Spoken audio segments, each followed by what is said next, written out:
All right, everybody, welcome back to Jib League Radio. The pre-show, we had the pre-game, and then we're going to have the afters after the pro sessions. And I still haven't come up with a name for the mid-show. I thought you'd be quite creative.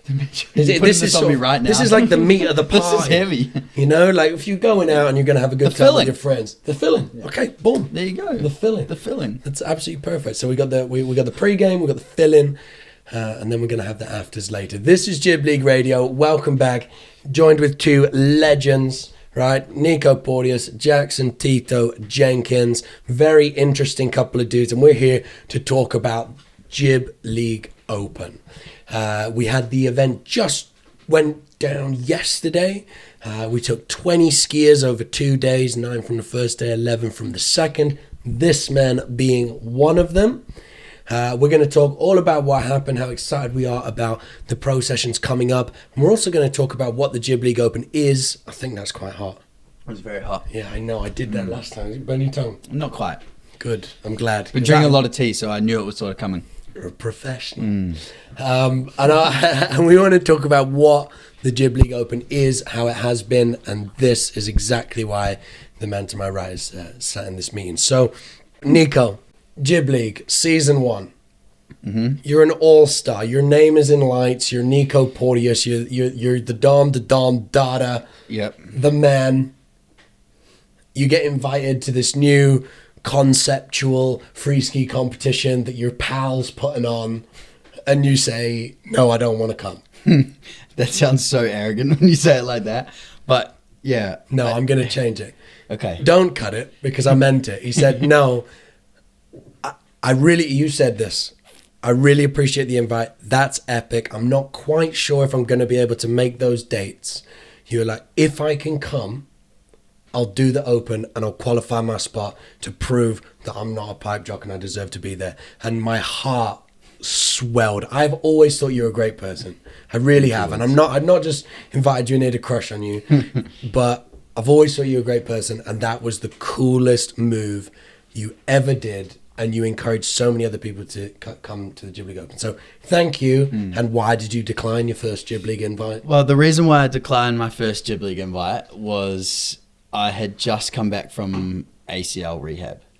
And so I'd been doing rehab in my knee for the past year. And this was sort of like my first park trip back. Like I was in Innsbruck and I was hanging out with the crew and I hadn't really skied much park prior to that.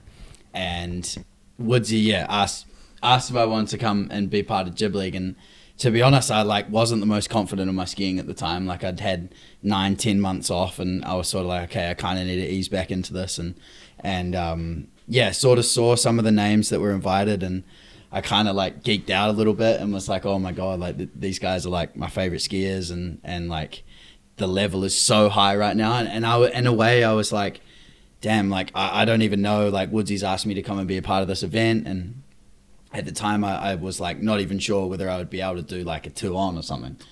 You did far more than that. Yeah, mentalist. But yeah, I was just a little scared and a little bit I don't know. I kind of think that someone's probably a little bit more deserving of that spot in a way. I hadn't really proved myself in the past year prior, and so I was I think I should go in the mix with everyone else and sort of be I don't know, just go to the start and do the event properly and qualify my right to be there, rather than, I guess, sort of riding. I think sometimes in the industry, people get invites because of what they have done or what their name holds, which is, all good. And some people are amazing and have these crazy accolades behind them. But I think sometimes that there is some people out there that do deserve the spot. And I really wanted to make sure that in that situation I was earning my place to be there. Holy cow. You can just put that down gently. Don't drop it, please, because we got another one of these to do. But that was a mic drop if I've ever heard it, Nico. I mean, well, we're not here to crush on Nico Porteous, even though it's a very valid thing to do. That is honestly really, really cool to hear that from you, because I have told many people that, that story from my perspective, and I thought that it was really cool, and to hear that straight from you is just really magical. So thank you once again. Honestly, that was really cool. And I think you did inspire a lot of people. I think you also put a few people off, to be honest, as well. They were like, "What? Nico's taking a spot." You say that, I did actually get called out after the event. Someone was like, mate, people call you out for whatever. Someone was like, "Yeah, why did you do that? Like, you're a pro, you took some kid's spot." And I was kind of like, oh, made me so bummed at the same time. I was like, oh, I just can't do something right in this situation. Like, no, you know. Well, hopefully you've just made it back there. Maybe. Yeah, I had no idea you turned down your spot. That's cool, honestly. Oh, I don't know. I kind of felt like an asshole turning it down, but mate, not a chance. It was fantastic. You solidified it, and again, like, you know, Tito, you were one of those people in the Jib League Open in Tahoe. Would you have been put off if Nico had been in there? Yeah, definitely would have made things a little more scary for sure. I feel like, yeah, especially after watching him shred today, it was like, holy shit. What did you guys shred today? Come on. Van. Yeah, the van. No way. We shred a van up at Woodsy. It was sick. Did you really? Yeah.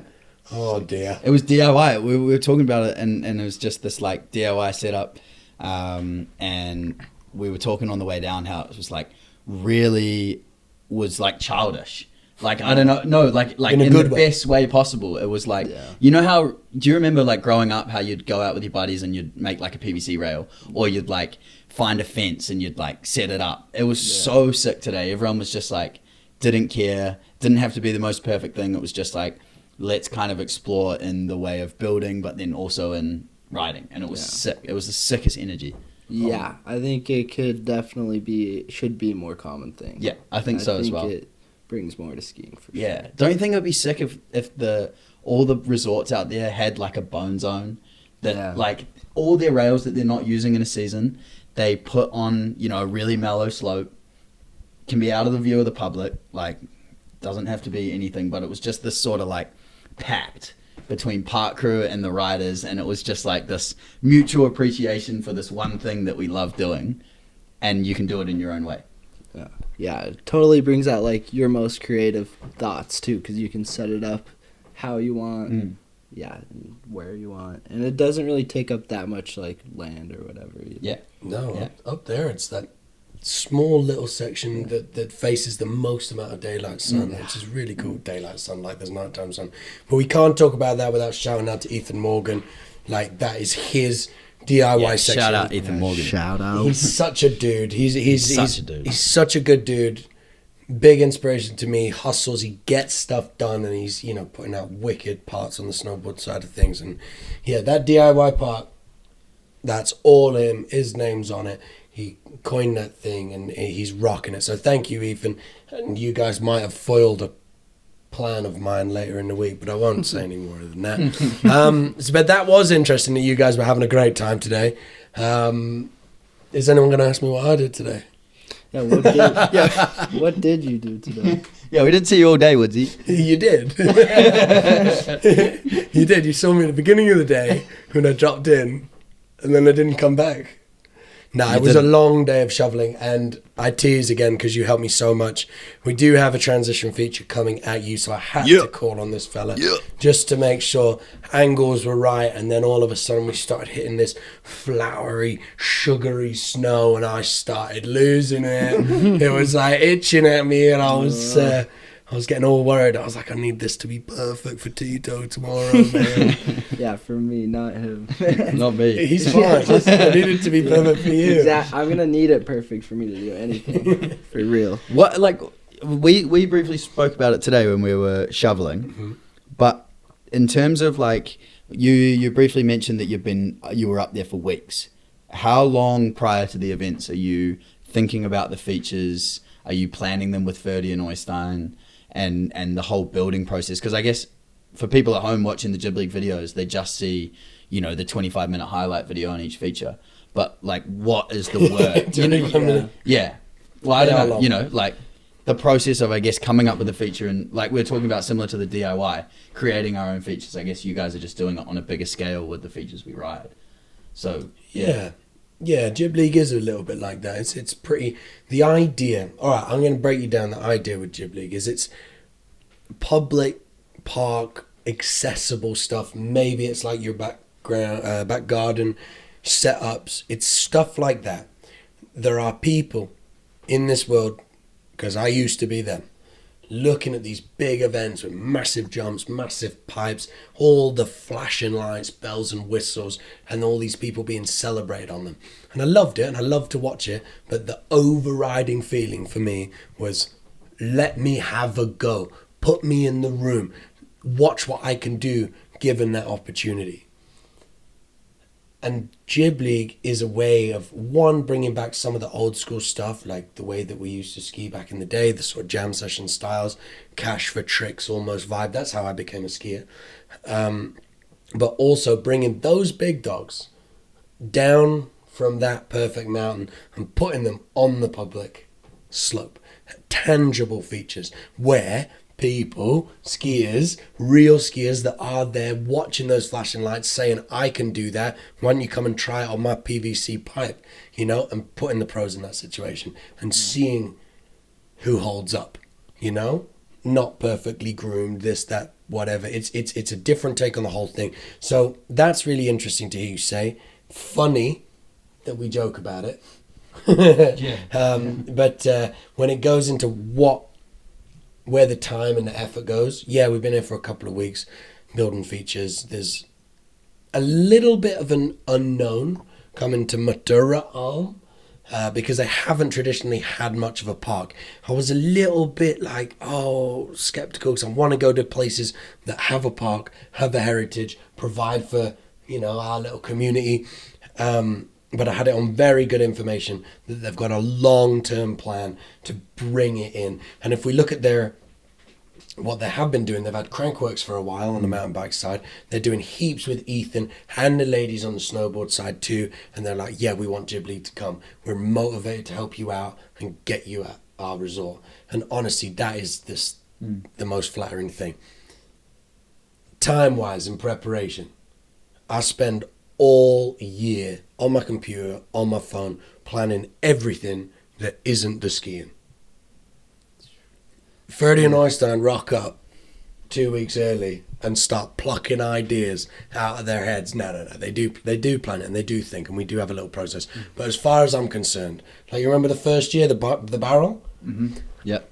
Ferdy, we're good friends. He's like my little brother, even whatever. And he's trying to explain to me a barrel sideways in the snow. That's it. He was saying a lot of words that I couldn't get my head around. I didn't understand what he meant at all. And he's getting frustrated at me, and he's like biting at me, and he's like, I'll just show you. And he just did it. And then he hit it a few times, and I'm like, well, that's ridiculous.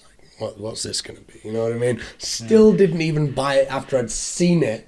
And then the first thing that happened was Alex wrecked himself on it. Congo. That was the first thing that happened. Yeah. I was like, this is a bad idea. But then sure enough, as it happens every single time, Ferdy or Oystein, they come up with an idea and it's fantastic. So I've just gone into trust them mode. You know? You sort the admin. They do the features. How lame have I become? Not lame, Woodsy. Not lame at all. Somebody's got to do it. I'm on an Excel spreadsheet, man. These guys come up with epic ideas. Crunching spreadsheets. But the feature will hit tomorrow. I did have a heavy hand in it with sort of the lines and how the feature could be used. Oh, that was me. Hang it down. So when you're making a feature, are you just trying to make it like the most trickable thing you can, or like try and bring some tricks that have never really been done in that way? Like the car feature today, there's kind of just like so many aspects about it that you could come up with something that, like, I don't know, you can't really do anywhere else. I mean, having options, right, where like you can do whatever, that's super important. Super important to cultivate creativity. I firmly believe that you want to do less. You know, sometimes when you rock up and, you know, they've been putting so much time, effort, thinking and ideas into all these lines and stuff.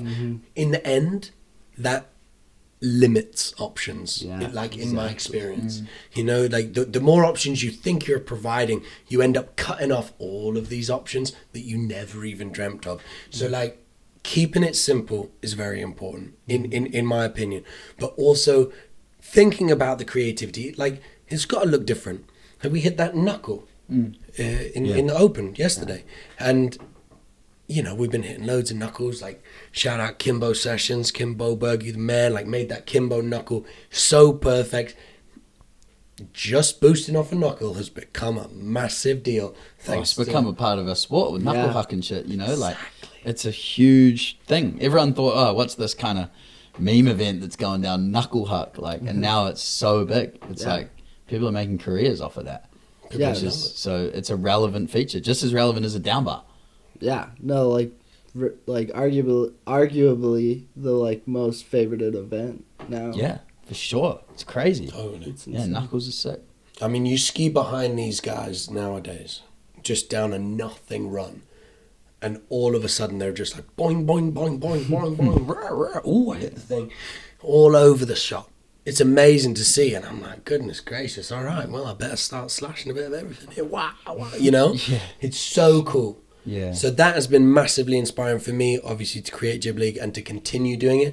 After seeing what everybody's been doing on these minimal features that we've created or happened upon, because what is available in the public park year in, year out to people, that's the idea. We want to go there and show them. Like, sometimes it's just sort of a medium large jump, normal, boom. And then Tom Greenway goes woof off the side, you know. And I don't know.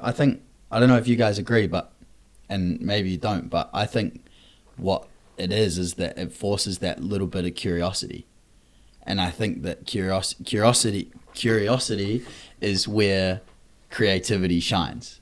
It's like having that little curious moment in your head. Like, I don't know, Tito, if you get it in Woodsy as well, but it's like, I wonder if that would work. And then you maybe will try another hit for a bit. And it's like, maybe that will work. Like, you know, you sort of form this idea in your head through curiosity of what's possible. And then you're like, oh, it would work. And then you try it and it is just banging. And it's like, that is the sickest feeling. And I think that's in everything. Like, I'm sure in street, I've never really hit much street, but it's like, it's that seeing the feature and being curious about whether it will work or not. And I think that's what Jib League in turn forces, is looking at features that are in front of you and being like, okay, I could just ski this how it's intended, or I could be curious and put my own flavor and my own touch on it and make it my own. And I think, it's nice to have a space that allows you to do that, and also in a competitive environment. I think it's kind of this like really cool melting pot. Yeah, it's like, it's almost like a blank canvas that you can do something with, and then everyone comes up with a different product, for sure. Yeah, the blank canvas idea, or the canvas itself is what it is. And another big topic that we had when creating Jib League and coming up with the concept is that when you do a traditional competition, and you may be being judged by the most excellent judges in the world, they're at the top of their game. They're doing all the big things. They're very relevant skiers in this industry. They're very good at the judges, and they know how to do it. Something that is missing from that, which is no hate, but something that will inherently always be missing if you are in a judging booth watching with warm toes and watching from a good angle, you don't know for a fact, for a feeling, how that feature is riding at that very moment. You know, like, how many times have you maybe been like shredding in the day and the sun is passing, and like just as soon as the sun passes behind that mountain or behind that tree, it gets freezing cold, and then there's one nut job that just keeps on shredding, you know, like they're ripping, even though it's all of a sudden turned bulletproof ice. You'd never know that on TV. You would never know that, even maybe if you stood on the side and you felt the cold. But it's no hate on the judges, because it's an impossible job. It's literally an impossible job they have. It's like, and humans make mistakes. It's like, I don't know. People make mistakes all the time, and it just is what it is. And one thing cop a lot of crap, like, whereas they shouldn't be, because it's so difficult to compare pieces of art. Yeah, it is. And to be honest, Shout out to, I don't know if you guys saw, but there was a clip of Tucker Fitzsimmons. Shout out Tucker Fitzsimmons. Did you guys see this clip the other day of him on the Aspen course on the practice day? So the teardrop rail in the X Games course, and he was one of the judges for the World Cup. And he was that guy. One of the judges was that guy when the sun had gone, everything had gone, and he was hiking the rail doing the craziest tricks. And it's like, it's really, really refreshing, and I think it's really cool when you see stuff like that, because it's like, wow, these guys get it, you know, like they do get it, and they're just trying their best, and like we're saying, it's such an impossible task. It so is, but that makes me so happy to hear that one story. Obviously, Tucker Fitzsimmons is such a rad shredder. You know, the likes of him and Dane Kirk and Remco in these judging booths, like that's wicked, and that's only going to do amazing things for those traditional competitions and the way that they're downloaded into numbers, you know, which is always going to be difficult. Bringing it back to Jib League, that is why we wanted to do the peer voting. Not to mention the fact that what happens every single day, we all go out there and we get shots, come back, everyone's computer's open and everyone's watching their shots from the day, like over each other's shoulders. That's where you make your friends. Yeah. You know, that's where you really get to know people, and you also discuss your skiing, and, you know, if you didn't shred that day, you're like bigging your friend up for what they've done. But you're like, okay, well, I better turn it on tomorrow, you know? Like that's like the process. That's what skiing is.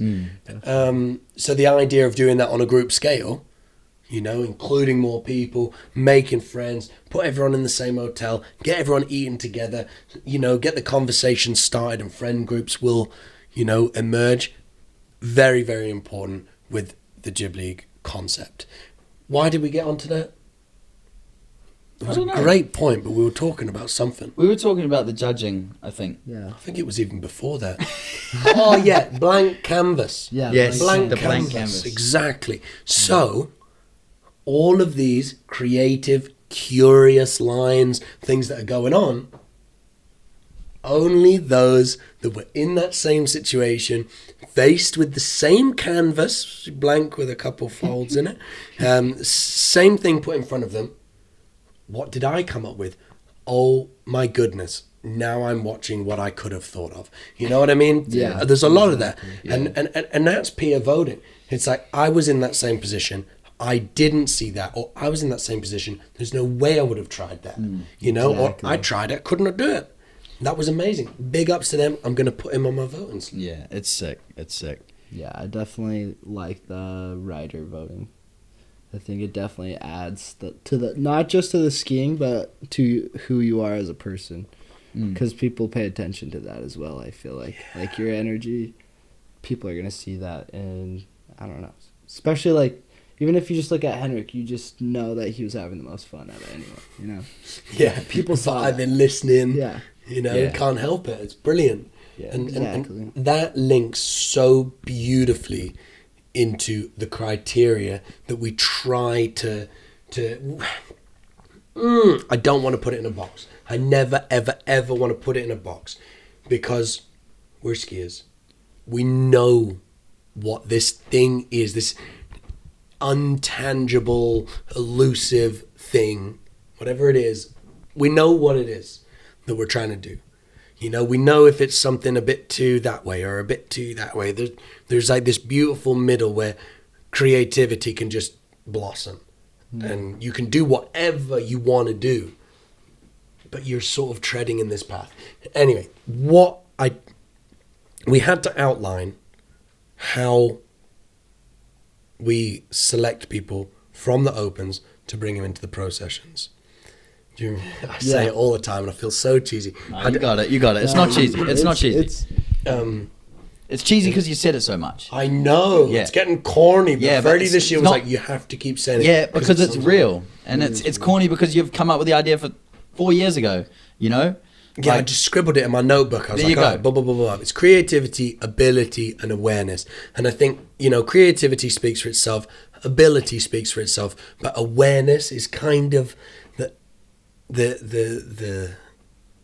whatever it is, you know? Yeah. It's the Spidey sense. Yeah, exactly. Yeah, it's the Peter Tingle. Yes. I liked Spidey sense more than the second one. And that can come from, you know, it's not a popularity competition. We really want to keep it away from a popularity competition because it's not that at all. But you can feel someone's energy. If someone's like snaking everybody at the top, buzzing the hike, when everyone's hiking back up, they're buzzing real close, you get a different feeling, right? Yeah. It's like different. Wacko. Wacko. Well, he just needs to go so fast. Wacko is good at that. You know when Wacko's on. He's got that. He doesn't like sense, you know, and it's like Wacko's on. He's got that. Yeah, I don't know what it is. Wacko will jump over whoever's in his way. Like, yeah. You don't hit him. There's So no way, but badass. it'll feel like it. It's awesome, and he'll steer you down in the process. Hey, Monty Wright has got a good stare Yes, too. he does. He comes charging into a feature and he's scary. Like he's a scary fella walking down the street, but it's nothing to him coming into a feature. He's like, Yeah, he's got the tattoos on his face, and he's looking at you like, oh, like he's gonna beat you up. I love it, man. But I think the criteria is like, I mean, at the end of the day, it's a competition, right? And we all know that there's money on the line, and it's like we're all trying to ski the hardest that we can because we just want to ski as hard as we can, and that's why we're all here at the end of the day. And I think that the criteria, in a way, whenever, like you said it the other day at the open, start of the open thing, and I know that you find it corny, but I could be the only one in this position, but when you say it, it's kind of like, fuck yeah. Yeah, you know, like it's I think like, you'll get away with that. It's yeah, okay. no, but it's like, I don't know, it gets you fired up. It's like sick. I'm not at a normal competition. This is a different competition with a different criteria, and it's like, yeah, you think it sounds corny because you've said it for 4 years, but I tell you, every time I hear that, it's like, sick. This is dope. Like, you know, like we're on. Yeah, Nice. and that's cool. Oh, thanks, boys. So how was it pulling up to Tahoe, being in that situation? I mean, correct me if I'm wrong, but I don't think we've met before in Tahoe, right? Like, it was the first time I remember definitely you as a skier. There was a mass of people. There was a mass of people. I remember having to stand on that box, and that was when I actually first got the perspective of how many rows back it went of people in that open. It was quite scary. I got a bit nervous. Yeah. Like, if it's cool, can you touch on, like, you know, why you came and what, you know, when you were thinking about doing the Jib League Open, like, you know, why? What was the appeal? What was the deal? Well, a lot of it was like it was pretty close, or not close to Salt Lake, but it was relatively close compared to the other ones. So a lot of people I knew were going, and there was a lot of skiers I wanted to meet. But I also saw it as like, yeah, just like the people that can't even afford to go to those other like circuit comps, or it's like an opportunity, like a huge opportunity, especially because the people who aren't going to those big comps are like usually the people that ski a little different and wouldn't score as well on a competition thing, which, is like, this is like their perfect place to go. And yeah, so that weekend I just found a ride last minute and decided to go. And I had broken boots, and then... No way, really? Yeah, I was just like planning on hanging out with the homies all week, and then, yeah, I got up that morning, and it didn't even feel like a contest. For some reason that day, it just felt like everyone was trying to do something new. Like no one was trying to like do the biggest spin. It was more like trying to do something fresh, which I think is like, I don't know. In like, if you go by the basics for too long, like I think skiing would kill itself. But like this whole contest and like reimagining it is like, I think making it blossom like even more. So like, yeah, I don't know. It's just bringing like way more to it rather than sticking to a strict schedule. Right, bringing the free skiing back to it, like you were saying, you know. Sweet, man. That's really sick to hear, because you rolled in deep from Salt Lake. There was a big squad. Yeah, fat squad. It was. And they went mental. They went mental. I shouted Tito, and I wasn't sure if it was Tito, your name. Yeah. I wasn't sure if someone was pulling my leg. I was like, pretty sure it's Tito. It's definitely Tito. was like, Tito, Tito. Like, what? And I shouted Tito as loud as I could. And everyone went bananas from that like corner over there. Yeah, no, that was an unreal moment for me for sure. Because, yeah, it's just like such a huge opportunity, especially if you go from like street skiing, no sponsors, you're just like out there paying to shovel snow all day. And then this... Yeah, and hurt yourself. Yeah. I feel you, man. Yeah. I stepped away from that almost as soon as I dipped my toe. But, yeah, even that I think is fun. But this is, just like that. I've always wanted to compete. Like, when I was young, I was, like, super competitive. Did, like, traditional sports growing up. And Oh, come on. Spoilers. Yeah. What'd you do? I did football, wrestling. Football? Yeah, and baseball. You should start a Jib League wrestling Yeah. match. Yeah, with Jib League Fight Night. Could be sick. Yeah. Who'd you let's go for it. Who'd you reckon would tap that? Matchups. I'll give you matchups and you tell me who wins. Yes. Mikkel versus Oystein. Maybe Mikkel right now. Because Oystein was sick. Okay. I would probably say Mikkel as well, but Oystein's a scrapper, man. Yeah, he's strong. He can shovel all day. Yeah. He's got that Norwegian. They both have that Norwegian shit. What's another one? I don't know. Battle of the Filmers. E-Cook versus Gavin. Yeah, E-Cook used to wrestle. I'm going Gavin. Yeah. I'm going Gavin. I'm not gonna lie. I've seen how strong that guy is. Really? Oh yeah. I don't want to put it underestimate past it. Gavin, but I do think Ethan is scrappy. I I've can wrestled see- him. Okay. I You wrestled. Tell us more about that. Well, he's my roommate, Okay. so it can happen like any night. Is he really? He's Yeah. your roommate? Yeah, he's my roommate. Sweet. So, yeah. And Lemur too, right? Yeah, Lemur as well. So, Sick. Who qualified? yeah, he's Just just... sick. You guys are taking over. Yeah. Who else are you sharing a house with? Ben Crawford is the last one. Is he in next? Yeah, hopefully. Come He's on. a snowboarder. So maybe come. once He can come. Jib League invites snowboarders, we'll Man, see. he's gonna come to the Open. Pull up. Billy Cockrell did Billy it. Cockrell did. Billy Cockrell Shout out, did Bill. it. Yeah, shout out. Sorry, carry on. No, Would yeah. Ethan beat Gavin wrestling? I think wrestling, but if there's fists involved, maybe You Gavin. think Gavin's got the longer reach? Maybe. Yeah.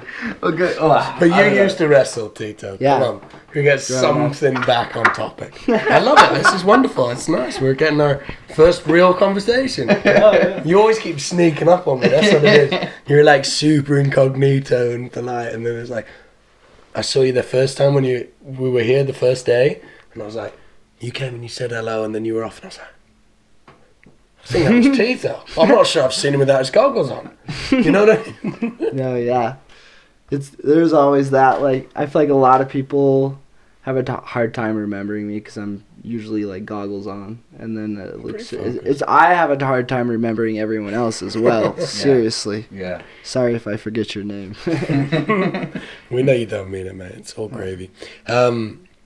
Well, that is really interesting. It's cool to get a little bit, of your background, and like people want to know this stuff, man. We're just chatting Jib League, but it's really interesting for me getting to know you all, hearing you talk your stories. It's wicked. Sitting where you're sitting now last night was Joss, and Joss is Mr. Utah, loves Salt Lake. He knows the deal. He's down with the kids. Ferdy and Joss are like my connections to what's cool. They're always coming up with new terminology that I've never heard. They have to explain it to me. It makes me feel a little closer to those in the know when I get to meet them. Joss was saying that Insbruck is like the Salt Lake of Europe. Are you getting that? This is your first time here, isn't it? Yeah, first time. Yeah, definitely. You can feel it right away. It's just like city next to the mountains, very close, and just like filled with people that are similar to you. Like, everyone is just here to ski and like enjoy the areas around you, for sure, I would say. Sick. And you get that vibe in Salt Lake too. Yeah, definitely in Salt Lake, but I will say it's more like condensed here, which makes it a little nicer, and like just the transportation, but yeah, it's pretty similar. Sick. And I'm not asking you to bag on your hood, but what's better? No one's listening. He's gonna say Salt Lake, but the longer you take to say that, Yeah. the more we might. I don't know. It's hard to make that decision right now. Right now, I like the views here more because there's at least beautiful. I don't know. I'm honestly not a huge fan of Salt Lake, like cities in general. But It's a big city. This doesn't feel like your big U.S. city though. It's like No, it's got soul. Yeah, exactly. I mean, there's jazz night going on. Yeah, exactly. Like, yeah. Thanks for missing it. So, It's a jazz night. Yeah. I know it's like groovy jazz as well. Yeah. Swing. Is that Yeah. swing?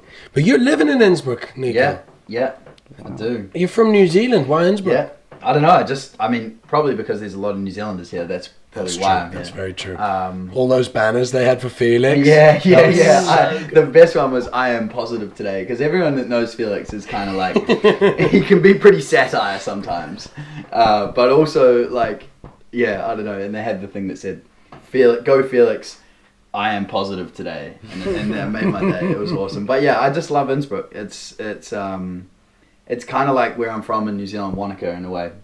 It's really small, like you're saying, Tito, and it's really condensed. And there's a lot of people here that are very like-minded, and no matter what they do or no matter what level they do as well, which I think is really cool. But yeah, I've been coming here for like 4 years now.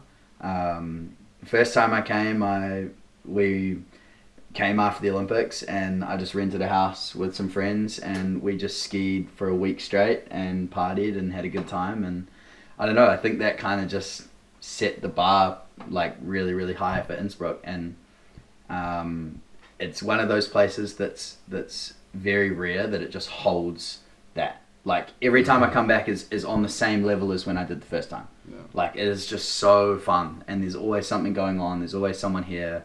I mean, you can go up to I went up to Nordkid expecting to ski by myself the other day, and Jonna rocked up. And, like, we just skied for the afternoon. And it's like, where else on the world can you do that? It's so cool. And that is true. And then you're immediately down in the city. I love it. And there's plenty of world-class parks in the area. Mutter Arm, like, bringing in the new. And there's so much great skiing around. Like, really good mountains. Really accessible. Yeah. Feels like everyone in town on their free moment from work is like up a peak somewhere. Yeah, there's anything. I mean, you can literally go ride one of the best parks in the world and then go and ski an insane freeride line later on that day if you want. Yeah. Like it's crazy. Yeah, it's sick. As you were speaking there, Nico, I just realized that you and Felix are roommates, right? Yes. Well, yeah. I didn't know that. And Tito and Lima are roommates. So we're going to have to do like team battles as well. We're going to see who's got this. Yeah. I really like that. And I think that is a little fun fact that means nothing, but it does kind of illustrate a little bit about the inner workings of the community. Like you shred together, you come up together, and you bounce off of each other, to make your way up. I heard a lovely story about Lima, who said he was coming out. You obviously qualified. You won the session on the rails, right, last year. Mm-hmm. Boom, straight invited. Your roommate Lima, he's like, I heard him saying, he's like, I'm coming to Innsbruck. I'm gonna qualify. I'm gonna show up with Tito in the pro sessions, and he did it. Yeah, no. Did he really say that? Yeah. That was his mission. No, pretty much. He always does it how he calls it out, too. Lemur's funny. Respect. He knows exactly what he's doing and how he's going to do it, and then he does it.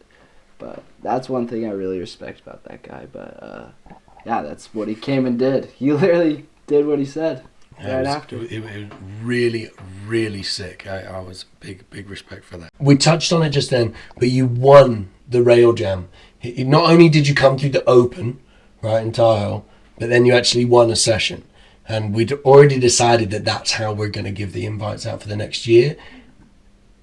What was that like? Were you hyped? I mean, am I hyping Jib League too much in my own expectations, or were you pretty buzzing on that? No, I was extremely hyped. I was, not only to come shred with everyone, but to explore Europe for my first time, and just to, the event altogether is like insane and just such a fun experience. And I feel like you definitely go home with something you've never done before as well. Like, you're definitely doing something you've been thinking about or haven't even thought of. Oh, sweet. Because, obviously it means, like, a free ticket to the next season, and it's your first time in Europe, so, like, we might be a little numb to it, Me certainly, I've been skiing in Europe mostly my whole life, and you've been making that trip over for a long time. Like, what is it like? Is it cool? Like, how's the long trip? Were you jet lagged? Like, what's the deal? Yeah, first time ever having jet lag ever, and just first time being fully immersed in like everyone not speaking the same language as you. It is a shock because you can't ask for help from anyone. Even your phone is a different language at first until you figure out all the apps and stuff. But yeah, it was definitely a struggle getting here. I lost my train ticket trying to get over here, and then I was like trying to talk to the train conductor. Oh and man, all that. good luck, mate. No way. Yeah, I feel like the more uncomfortable I was at the beginning made it like better for me now that I like know that everyone is pretty nice and willing to help here. I feel like that's rad. I mean, how long you been here? Just about a week now. Oh, you came early. Yeah, I came a few days earlier. Lemur and I did. We got a little hostel, but good idea. Just to kind of check the place around, check out the place, and go explore. Smart. That's sick. Yeah, that's I feel really like good. so many people often like. I mean, when I was competing, it's like you travel, you go to the place, you ski, and then you leave, and you don't actually get to see the place. So that's like super dope that you guys were like, we're just gonna go be tourists for a couple of days and just hang out and just experience the vibe of, I guess, Insbruck. Yeah. Well, to be honest, we weren't even really planning that. Well, like we were gonna use a few of those days, but our bags got lost. And so that's what really made us do it, and I'm honestly kind of glad they did get lost, so it forced us to go walk around and explore. You can only go to a place for the first time once. Exactly. And so you might as well like really let it count. Exactly. Yeah. No, I've been loving it. It's insane. Well, it sounds like you actually got the real treatment, the overseas travel with your bags getting lost. It's weird as well. Like there's another unknown. Like you're thinking, what on earth am I going to do without my stuff? I love it. This is really, really good information. I would need. We're getting waves. We got to dive in to what went down in the Open in the last couple of days. You had to qualify. Yep. How was it on the first day? What went down? Standout stuff. Obviously, we had mad difficulty. I'm going to get embarrassed when we talk about that first rail that didn't even happen. But pressures, whatnot, like how was it during the Open? Yeah, it was sick. Like it was really, really fun. It was a really cool vibe. That was my like first time seeing everyone this season. So like I remember rocking up. True. And it was like really nice way to catch up with everyone and like some of my closest friends in the ski industry and a part of the Jib League and to see everyone again is always like really, really cool. And so that was like a huge highlight for me. And I remember going home like so tired because of just talking and catching up with everyone. And but yeah, the skiing was sick. Like we had a bit of a slow start. Goodness, I'm sorry. I promise. Do we want to talk about that? Totally. Why Okay. not? I mean, Yeah, those rails it have happens. been perfect for the last 2 weeks. And I'm telling you, like to the point of like slipping out because you're not ready for how slick they've been. Yeah. And like the moment 70-something skiers were there ready to drop, just Music turned to was playing. sandpaper. Yeah. Yeah, it was Stressful. Super stressful. oh, I nearly lost my lid. But you kept it cool and we skied down, flat down, and that was sick. Yeah. And that was Turned sick. out good. A lot of sick stuff happened. Yeah, and I think it was, to be honest, kind of like the drop-in, I'm sure you'll see in the video when you watch it, but the drop-in was like, it didn't give you heaps of speed, but it gave you enough speed. And I think that was kind of cool because it kind of like forced you to be really on it with like your tricks. You couldn't just like go as fast as you could and get the whole rail. Like it was actually kind of like, there was a little bit of risk involved and a little bit of fear, like dropping in around, do I have the right speed to do a disaster or like, I don't know. Yeah. Were you nervous? Yeah. There was some heavy hitters in there. I was Yourself super among nervous. them, but I mean, super if nervous. Siva Vol is on a start list standing on top of a rail feature, you're nervous. Pretty right? scary, yeah. I was definitely nervous. It was gnarly, yeah. Yeah. And you were watching. Yeah, thankfully, holy. It was insane. Yeah. Yeah, your switch 4, Oh. you gave the Danny B Yeah. shout out midway. It was insane. Man. Thanks, So thanks, sick. Tito. That was sick. That was actually. funny. It was Yeah. sick because you had Yeah. to bring your like to do the lip slide, you had to like dip your skis a little Yeah. bit, and you were pretty corked on that actually. Yeah. It was a big shifty. I liked it a lot. No, but I think some of the highlights from that day were just like hanging out with everyone and catching up and having a sick session. Like regardless of the result at the end of the day, I think that was like super sick. But yeah, there was definitely some standout tricks for sure. Like I don't know who Ryan Stevenson, sick lip 4, disaster lip 4. Paben did a really cool, creative. We went under. He did a 3 and then went under the rail. I don't know, just that exactly was what you want and Yeah. expect to see from Paben. yeah, and Like, different. it was- Like yeah, he rocks up to a comp feature and he doesn't even hit the rail and does one of the sickest tricks. Like that was so dope. it's exactly Yeah. what I'm talking about. Yeah. You know, if you've got a criteria that you got to get to the end of the rail, it makes total sense. 99 times out of 100, and then Paben Doesn't is even touch the 100th, you know? Yeah. And you're like, uh-oh, what do we do? Yeah. That was mental. So, yeah, how do you compare something like that compared to like a traditional really hard trick? Like, is it hard to score? Like, do you score that higher or lower? I'm glad you asked, because it's not about a single trick. You know, you actually mentioned Ryan Stevenson. He did a beautiful lip 4. The rest of the session, he just wasn't on his game. And no disrespect to Ryan, he made it through on the second day. Obviously, he's a fantastic skier, did brilliant. But that first day, we were like, what happened to the rest of the session, Ryan? You know what I mean? And there was a few others, you know, because that flat down was actually a tricky feature, and then a couple of people crashed, and you could see them not quite get their flow back, you know, after things like that. And it's not one trick. It's not even 3 tricks or 5 tricks. It's an hour and a half, and everyone's shredding. Stand out. Put your best foot forward. Own it. You know, show. I think this is the way that I do it. I'm like, when you're skiing and portraying your art, show me that you know what you're doing. I don't know what you're doing. Sell it to me, you know? Sell me what you're doing. Like, let me watch it and be like, I don't know who that person is, but they're wearing a white hat and they are ripping this thing to pieces, you know? And I'll write that down, like white hat, whatever, purple bindings, blah, blah, blah, blah. And I don't. Whatever you're doing, do it with confidence. Yeah, and if someone's like just so slightly coming off a bit early, and you know, like they're a little bit uneven, or maybe they're trying the same trick over and over again, it's like, I mean, spoiler alert, like, you know, that sucks. Yeah. You know, you spend an hour and a half trying to do one trick. I'd much rather you give it a go, get it 80%, give it another go. Okay, it's not working. I'll come back to it. Tick off a few bangers, you know, like tick off a few things I can do. Yeah. Rhythm, build the cadence. I was speaking about how Olivia does this last night. She's super good. She's methodical. And by the end, it's a crescendo. And you just can't wait to see what she's going to do next. Yeah. You know? I get excited about skiing, man. Yeah. You know what I mean? I get excited about skiing. So what I want to do is I love it. Like, you guys are so good, and I know what I'm looking at.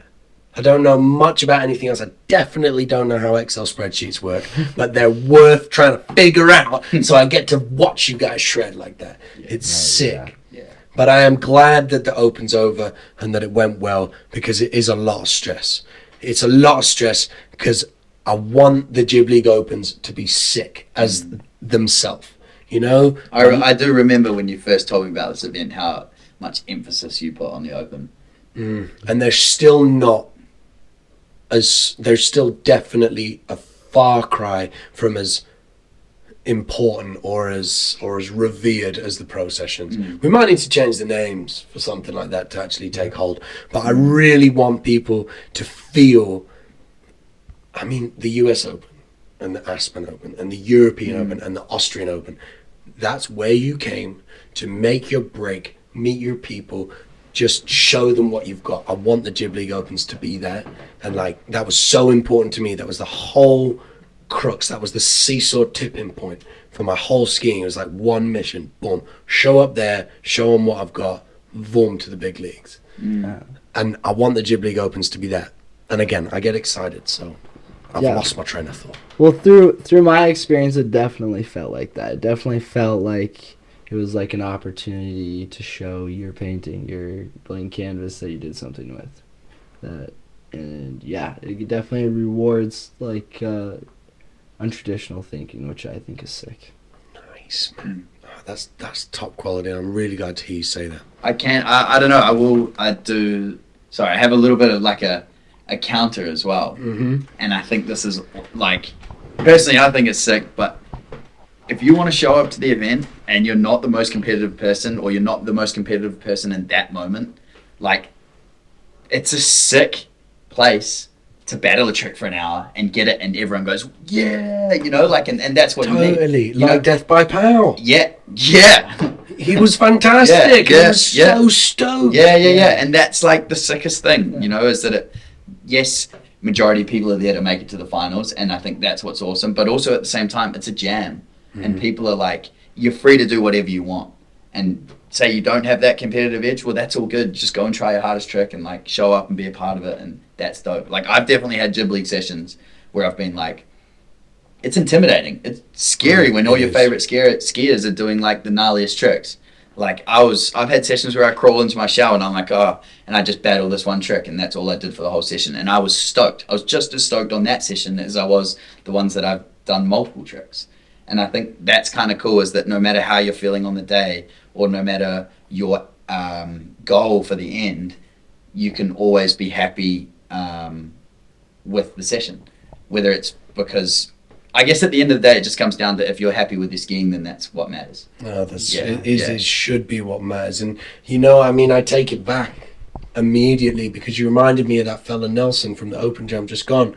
You know, the last thing on that knuckle, and he's boosting it off as big switch 5 or a cork 3. Oh, well, yeah. Where he was like trying to stomp it in the pow under the side. Oh, I saw that video. So rad, man. Yeah. He was just pumped, and you know, he ended up getting one of the spot prize. He got a pair of marker bindings, and he was just buzzing. He was like, there's no way I got a prize. You know, he was just like, I just wanted to stomp the one thing that I wanted to do when I knew that we were taking off on that. And he was a total G about it. Didn't make it through, but he was like the biggest smile. And you also reminded me of another fella from the Open that just came. He was here as a photographer for his friends. Do you remember him? He was wearing the leather jacket. Yeah. Yeah, and he was super nice. Yeah. And he didn't do the first session, or I think he might have hit like one thing or something, but he was shooting on the down flat down. I remember that specifically. And then I think he might have had like dropped his camera and done a couple of hits on the rails. And then he just halfway through the knuckle session, he was just shredding. He was just going and going and going and gapping it. And I was like, that just warms my heart. Like you feel welcome to go and shred at this thing that we've created. And I was like, yes. Yeah, there's a place for everyone in the gym. Like everyone. And I think that's what's really cool. Except for that tiny little mini during the rail session. Do you remember him? He was like this big, and he like sneaking under the rope, and like right behind the jump. And I was like, I'm so sorry. Like, all I could say in German, I was like, Entschuldigung, nein, like too small, Kinder. I was like, no, you can't. Because he was just like, he's gonna be in 10 years. He's gonna be the one that's hyping and snaking the whole dropping and doing. He'll be like putting me out of this. Yeah, he'll be like, no, old man, no, go away. You pushed me away from this for being a kid. But everyone is welcome. Yeah, they're so welcome. And welcome to pull up to the pro sessions too. Come, please don't put spoilers online or whatever social media dumb things there are. I can't believe I said that. I meant to. But come and be part. You know, we got barbecues up there. We had the Capiche pop-up on the mountain. One of the tents, Phenom's doing boot testings. You know, everyone from all of the sponsors are there, like giving out product, meeting people, getting FaceTime. Like, if you want part of this industry as a videographer, photographer, whatever it is, media in any sense, as a skier, anything you could possibly dream of, like, you are welcome to pull up. Don't hide behind the screen. Come and say what up in person. Exactly. Yeah. Because it's people with people. It's not. Yeah. I think that's sick. It's not what you know. Who you know. You got there first. Nice one. All right, let's do a little bit predictions. We've already predicted, right? Who's winning wrestling? I can't believe no one mentioned Joss, to be honest. I think Joss. Well, who would we pair Joss up with? We would do a wrestling match. This is real tough. Ferdy's big Yeah, I was and gonna he's say- getting strong. Yeah, it's Ferdy and Joss could be a good. I'm sorry, Ferdy, but I think Joss has got that all day. Yeah, All day a couple years ago. Hey, what are you trying to say about my man Joss? Our man Joss. No, that Ferdy's Oh. getting beefcake Is now. he going to the gym? Well, yeah. Wow. All right, I This don't. is a game changer. Ferdy's getting strong now. I think he knows how much shoveling that he's Yeah. got to do these days, like for his video parts and stuff. But they're roommates too, so they're probably not a wise matchup. I'll probably ruin a household. But for the pro sessions coming up, okay, let's have a little think. We got heaps of badass skiers. There's 36 in total, from the men and the ladies. And honestly, you both are looking fantastic. I'm excited to see it. Obviously, there's a bit of transition feature that's been dropped already, so Nico's looking pretty. I don't want to be boring because he already won season 1, but I feel like Yuna Kangas is here for a reason. You know, Something's brewing like, with Yuna. I can feel it. he's always working on something. I feel like. I- I've only known him for a little bit, but Yeah. he's always seemed like he's got bigger eyes on something. He's like he's another methodical worker. He's sick. Eddie, I have inside scoop on Yuna. how inside? He was up Nordkette training the other day. Yes, what a dude. No, I don't know if he was training, but he was up there. Man, it's a €72,000 prize purse at Jib League this year. Is it? Yeah. Wow. Goodness. Yeah, I think Yuna just Train. loves skiing more than anyone else. He likes to just watch it. Mm. I've noticed, but He's such a perfectionist with it. It's yeah, crazy. exactly. Mm. I'm gonna go out there and say I saw Lima skiing today. That shit was crazy. Really? Yep. Yeah, Lima. Sick. I don't know. Lima.